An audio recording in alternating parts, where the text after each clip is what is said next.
So hello my dear friends, आप सभी का फिर से स्वागत है मेरे YouTube channel a fresh ability. और आज हम करेंगे क्लास 12 का इंग्लिश का चैप्टर जिसका नाम है द एनिमल। चैप्टर सच्ची बहुत ही खूबसूरत चैप्टर है। इस चैप्टर में हमें ये जानने को मिलता है कि जो इंसानियत है वो सबसे बड़ी चीज़ है। इंसानियत के आगे कोई भी मजहब नहीं आता, कोई भी देश नहीं आता, कोई भी लैंग्वेज नहीं आती है ना। तो यहाँ पे जो पर्ल है वो हमें क्या बताते हैं कि डॉक्टर सदाव और उनकी वाइफ हाना किस तरीके से इंसानियत दिखलाते हैं। हालांकि उनकी जान खतरे में थी, लेकिन फिर भी वो एक ऐसे व्यक्ति को बचाते हैं जो कि उनके दुश्मन देश का होता है। तो यहाँ पे वो अपनी इंसानियत दिखलाते हैं और यहाँ पे कहीं ना कहीं जो राइटर है वो इसी इंसानियत के बारे में हमें बताना चाहते हैं स्टोरी के माध्यम से। तो चलिए इसको शुरू करते हैं। तो सबसे पहले थोड़ा सा समराइज कर देती हूँ उसको, इसके ऊपर जाने से पहले। तो देखिए यहाँ पे डॉक्टर सदाव होता है जिनके पापा का सपना था कि वो बड़े होके एक डॉक्टर बने और वो पूरा भी हुआ। वो स्टार्टिंग में अपनी फैमिली को इंट्रोड्यूस करवाते हैं, ये इंट्रोड्यूस करवाते हैं कि वो कहाँ पर है, उनकी लाइफ कैसे चल रही है, उनका प्रोफेशन। उसके बाद वो एक एनिमी के बारे में बताते हैं जिनकी वो हेल्प करते हैं। फिर वो बताते हैं कि वो किस तरीके से उससे छुटकारा पाते हैं। तो चलिए इसको शुरू करते हैं। सबसे पहले तो डॉक्टर सदाव हॉकीज चाइल्डहुड। अब यहाँ पे जो हॉकीज है ना, ये गेम वाला हॉकी नहीं है, ये एक जगह का नाम है जहाँ पे डॉक्टर सदाव रहा करता था।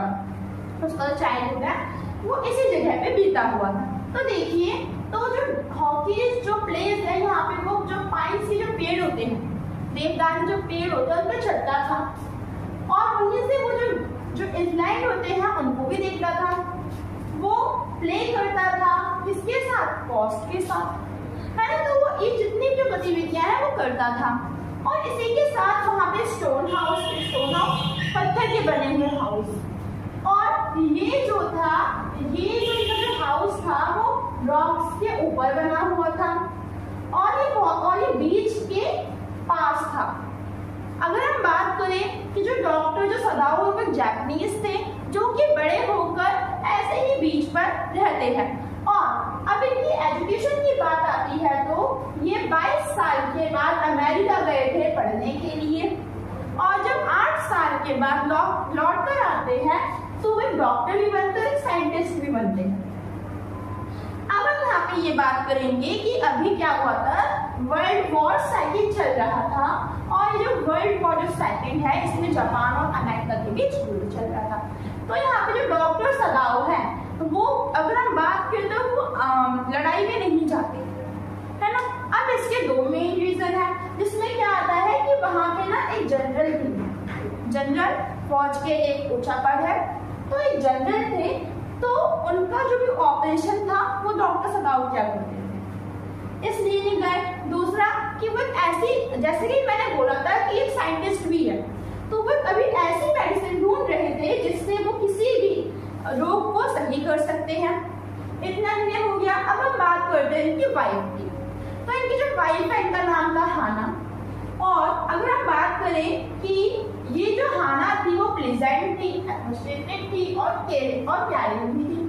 और ये दोनों के दोनों, हाना और जो डॉक्टर जो सदाव है वो अमेरिका में मिले थे और उस टाइम जो हाना है वो प्रोफेसर का काम करती थी।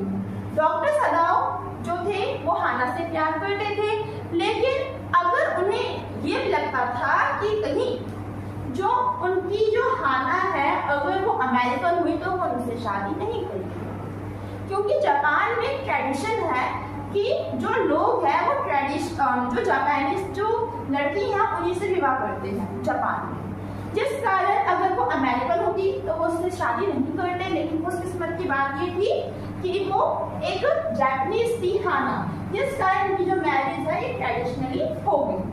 अब हम बात करते हैं कि इनकी लाइफ एकदम अच्छे से चल रही थी, लेकिन तभी एक चैलेंज आता है, और वो चैलेंज क्या था इसके बारे में जानते हैं।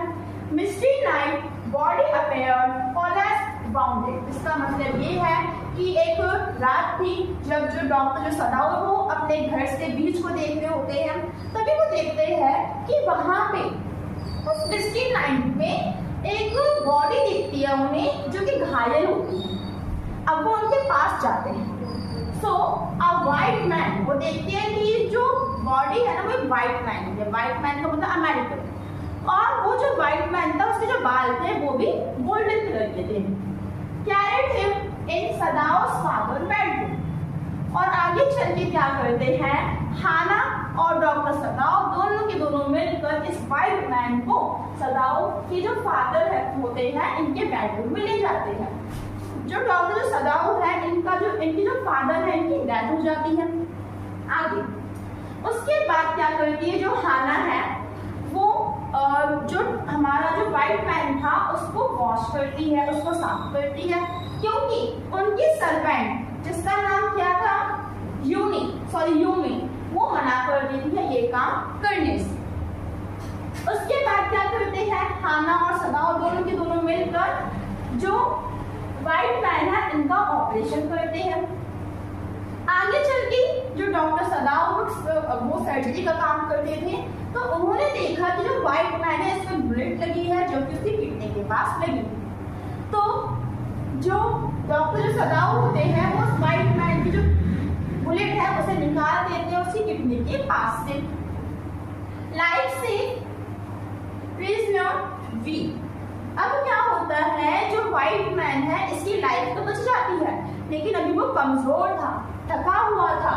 Prisoner fat and rest to recovery but was and anxious his future. इसका मतलब ये है कि जो प्रिजनर है उसको हाना और सदाओ ने मिलकर खाना भी खिलाया, उसको रेस्ट भी करवाया, लेकिन अभी वो डरे हुए थे। डर उन्हें यहाँ पे इस चीज का था कि अगर किसी को पता लग गया कि उनके घर में अमेरिकन है तो उनके साथ क्या क्या होगा।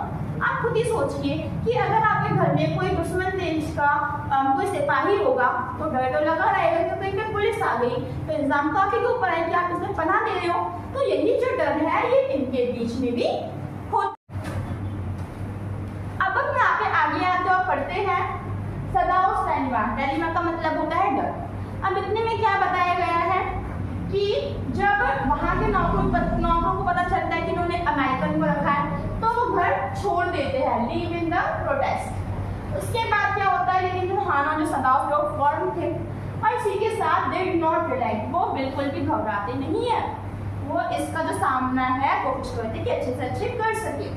कुछ देर के बाद क्या होता है, एक सिपाही आता है, खटखटाता है। जब ये लोग गेट खोलते हैं तो इन्हें पता चलता है कि जो जनरल थे तो उनकी तबीयत खराब होती है। सदाओ जाता है जनरल की हेल्प करने। जनरल उनसे क्या कहते हैं कि आप मेरी हेल्प कर दो, फिर जो आपको चाहिए वो मैं आपको दे दूंगा। तो ऐसे में जो सदाओ है वो उनसे क्या कहता है, ठीक है। तो वो अब जितनी भी जो उसके साथ जो एक्सीडेंट हुआ था अमेरिकन को लेकर वो उसे शेयर करता है। तो जो हमारे जनरल है वो उन्हें कहते हैं ना कि उनकी हेल्प करने की ऑफर देते हैं।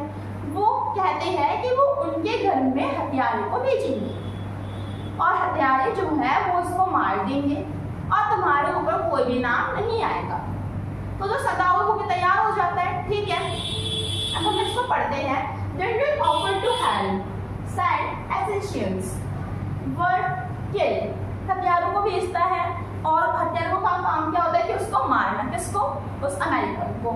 अब क्या होता है, ऐसी 3 रातें होती हैं जब उस जो गेट है वो खटखटाते हैं, उसे लगता है कि वो लोग आ गए, कौन, हथियारे। लेकिन जो गेट थे, जो खिड़कियां थी वो तेज हवा के कारण हिल रही थी।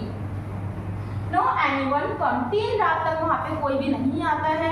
उसके बाद जो सदाओ है उसे डर लगने लगता है कि अब वो क्या करे। The escape. एस्केप का मतलब क्या होता है, पलायन करना। पलायन का मीन्स एक जगह से दूसरी जगह जाना। अब इतने में क्या होता है, जो सदाओ है वो उस अमेरिकन को कहीं, अब वो उस अमेरिकन को भेज देता है एक दूसरे बीच पे। अब यहाँ पे जो डॉक्टर जो सदाओ है वो अमेरिकन को क्या क्या देता है, बोट, फूड, क्लॉथ, बोतल एंड टॉर्च। और वो गाइड भी करता है कि तुम्हें किस तरीके से रहना है, तुम्हें किस तरीके से रहना नहीं है। अब इसमें एक क्वेश्चन आता है कि वो उसको टॉर्च क्यों देता है। सदाओ। तो सदाओ उसको टॉर्च इसलिए देता है कि अगर कोई परेशानी होगी तो वो आग ना जला के उस टॉर्च को जलाए, जिससे सदाओ को पता चल जाएगा, फिर सदाओ उसकी हेल्प कर सकता है। और सदाओ वहाँ पे क्या कहता है, टोल्ड अ कोरियन फिशिंग, और वो कहता है कि यहाँ से जो कोरियन जो फिशिंग है वो भी जाती है, तो तुम चाहो तो उनके साथ जाकर अपने देश जा सकते हो। और उसके बाद जो प्रिजन है वो वहाँ से चला जाता है। अब यहाँ पे क्या होता है, जनरल एडमिटेड। अब यहाँ पे जो जनरल है वो अपनी खराब हेल्थ के कारण हथियारों को भेजना भूल जाता है, जिस कारण वहाँ पे हथियार नहीं आते हैं और जो जनरल है उसे अपनी गलती का पता चल जाता है। तो इतनी सी थी हमारी स्टोरी। आई होप कि आपको समझ में आ गई होगी। समझ में आ गई होगी तो लाइक और सब्सक्राइब जरूर करें।